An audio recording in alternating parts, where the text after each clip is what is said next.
المشاهدون الأكارم، طبتم وطابت أوقاتكم أينما كنتم بكل خير. نشرة الأخبار نقدمها لكم من تلفزيون دولة إريتريا، نستهلها بالعناوين.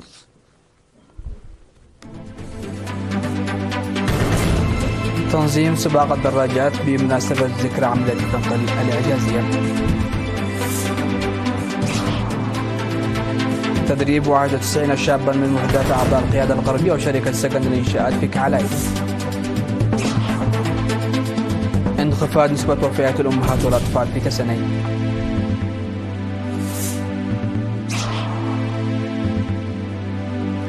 فرنسا تطوي صفحة وجودها العسكري في آخر معاقلها في الساحل الأفريقي. روسيا تتهم الولايات المتحدة بالسعي لتحويل الفضاء إلى ساحة مواجهة عسكرية. وترامب يعلن فرض رسوم جمركية على كندا والمكسيك.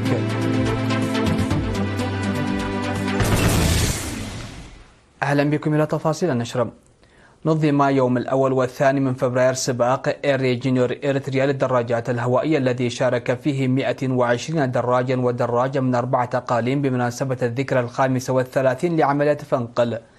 وقد تسابق الرجال يوم الأول من يناير لمسافة 132 كيلومترا من مصوع إلى قندع والعودة، والسيدات من مصوع إلى قحتلاي والعودة لمسافة 84 كيلومترا.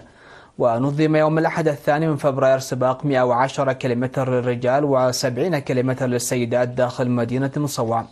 من ناحية ثانية جرت حملة النظافة في الأول من فبراير في مدينة مصوع بذكرى عملية فنقل.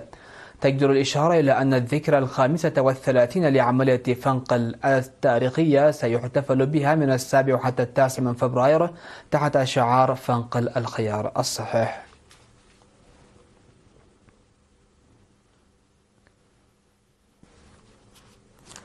تلقى 91 شابا من وحدات أعضاء القيادة الغربية وشركة سكن الإنشاءات في الطباخة والضيافة.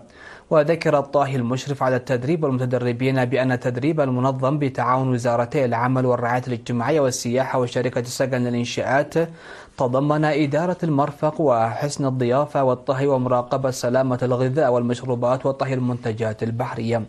وقال المدير العام لقسم العمل في وزارة العمل والرعاية الاجتماعية السيد ولديسوس إليسا في مراسم التخريج في 31 من يناير الماضي إن الوزارة تعمل بالتعاون مع شركاء لتنمية القدرات البشرية لدورها في إعمار البلاد. من جانبهما أوضحت وزير السياحة السيدة أسكالو منقريوس وقائد القيادة الغربية العميد إيوب فالسهيم بأن إعداد الطعام والضيافة له ارتباط مباشر بتراث ومعيشة المجتمع وحياة الإنسان، داعيان المتدربين للاستفادة الجيدة من التدريب. وقدمت في الختام الشهادات للمتدربين والجوائز للمتفوقين منهم.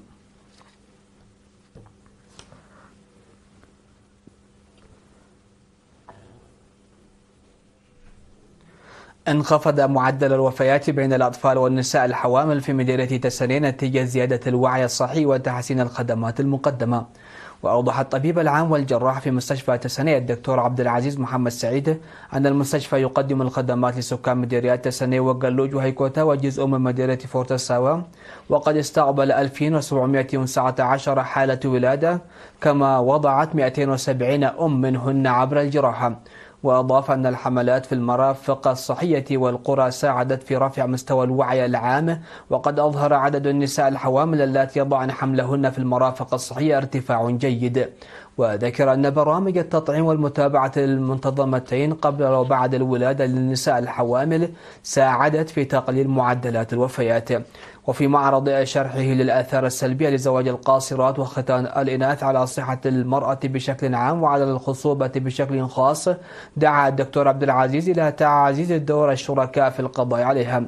واختتم الطبيب العام والجراح الدكتور عبد العزيز محمد سعيد حديثه بتذكير المستشفى بضرورة الإسراع في إنشاء غرفة انتظار الولادة، حيث أن دور غرفة انتظار الولادة مهم جدا في تقليل وفيات الرضع والأمهات.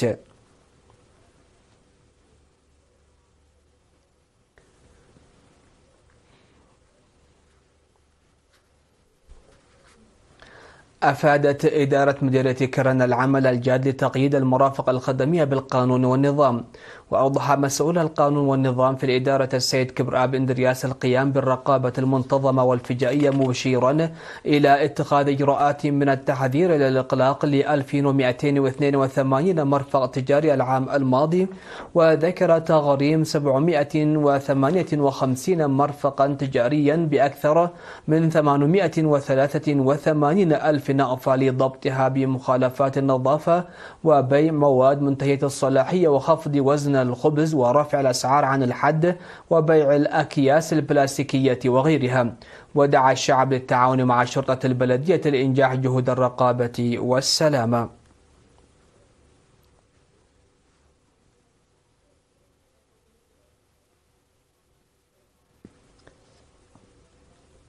دعا رئيس الجمعية الوطنية للمكفوفين في إريتريا السيد داوود في السهل المجتمع بأكمله والمؤسسات الحكومية في مدينة عرزة إلى دعم المعاقين بشكل عام والمكفوفين بشكل خاص ليصبحوا معتمدين على أنفسهم ومنتجين. وفي الاجتماع الذي عقد في 30 من يناير بحضور أعضاء الجمعية وممثلي المؤسسات الحكومية، أوضح السيد داوود أن دعم المجتمع وخاصة تعاون المؤسسات الحكومية ذات الصلة أمر ضروري للمكفوفين لتحقيق الاكتفاء الذاتي اقتصاديا. وذكر مستشار الجمعية الوطنية للمكفوفين في إريتريا السيد جبر ميكائيل أسفهم أن المعاقين لديهم إمكانات وقدرات إذا تم منحهم فرص عمل تتجاوز الرعاية والمساعدة المقدمة لهم. وأشار المشاركون إلى ضعف التنظيم الذي بسببه لم ينخرط المكفوفين في العمل كما هو مطلوب. يوجد حوالي 230 كفيفا في مديرية عرزة.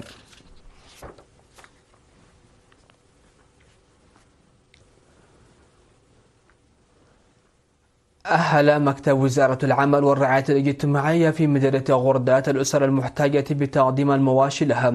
وأفاد الناطق باسم المكتب السيد جرماي جبرتنساي أن 6 عائلات محتاجة تم تحديدها في ضاحية كرشملا وعدردي وسوليب وولة أباق وغردات تم توزيع ماعز لها بقيمة 10,000 ناقة لكل منها. وأكد الأهالي أنهم سيعملون جاهدين للاستفادة من المساعدات المقدمة لهم لأنها ستخفف من مشاكلهم وتحررهم من الاتكال على الغير. مشاهدينا، فاصل قصير ومن ثم نعود لمتابعة الأنباء على الصعيد العالمي، فتفضلوا بالبقاء معنا.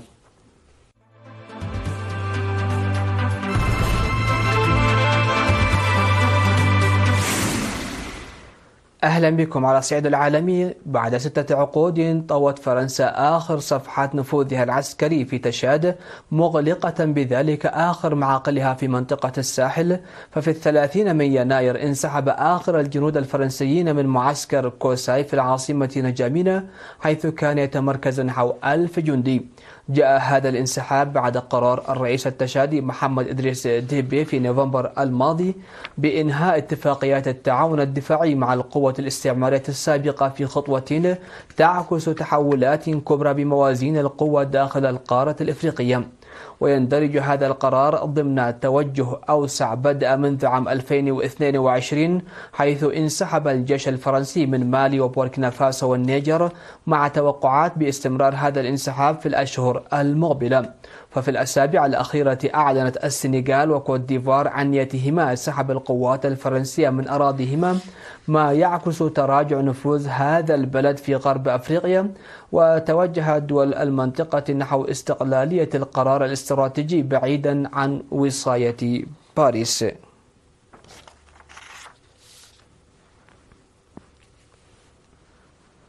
اتهمت المتحدثة باسم وزارة الخارجية الروسية ماريا زخاروف الولايات المتحدة بالسعي لتحويل الفضاء إلى ساحة للمواجهة العسكرية، وذلك عبر خطط لنشر الأسلحة فيه.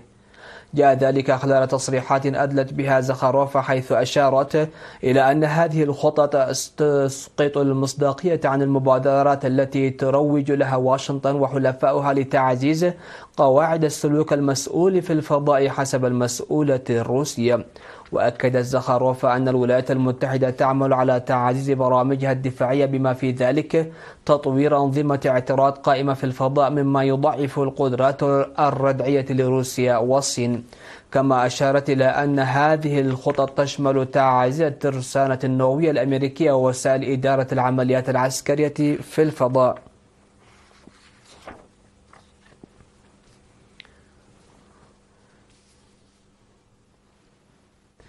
أعلنت المتحدثة باسم البيت الأبيض كارولين ليفيت استعداد الولايات المتحدة لفرض رسوم جمركية نسبتها 25% على كندا والمكسيك، ورسوما قدرها 10% على الصين. من جهته قال مسؤول في الإدارة وفق وكالة رويترز إن الرئيس دونالد ترامب راجع خطط الرسوم الجمركية، وأنه قد يسمح ببعض الإعفاءات القليلة وعلى فترات متباعدة. وقد يؤدي إعلان قرار الرسوم الجمركية إلى اضطرابات في الأسواق، ويؤثر على علاقة الولايات المتحدة باثنين من أكبر شركائها التجاريين. لكن سمح واشنطن بفترة مدتها 28 يوما قبل التنفيذ ومنحها بعض الإعفاءات يعكس نهجا حذرا من طرف إدارة ترامب.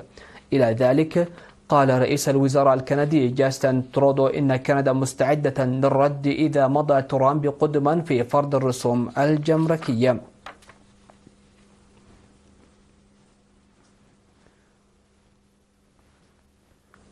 أفادت وسائل إعلام أمريكية بمقتل 6 أشخاص جراء سقوط طائرة صغيرة قرب مجمع تجاري في فيلادلفيا بولاية بنسلفانيا شرق الولايات المتحدة.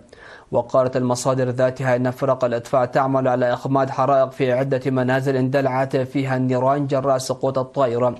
كما نقلت عن مصادر في الشرطة أن الطائرة المنكوبة طائرة إسعاف، وكانت تقل 6 أشخاص منهم مريض وفرد من عائلته وطبيبان.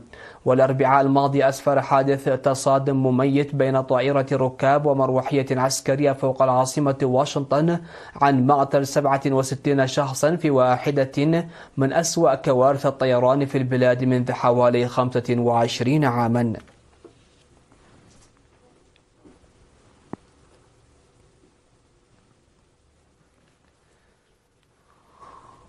مشاهدينا الأكارم، نختم نشرة هذا المساء بالتذكير بأهم وأبرز العناوين.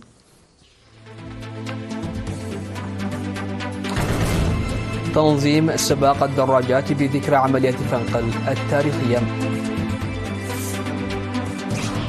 تدريب 91 شابا من وحدات أعضاء القيادة الغربية وشركة سكن الإنشاءات في كعلاي. انخفاض نسبة وفيات الأمهات والأطفال في تسني.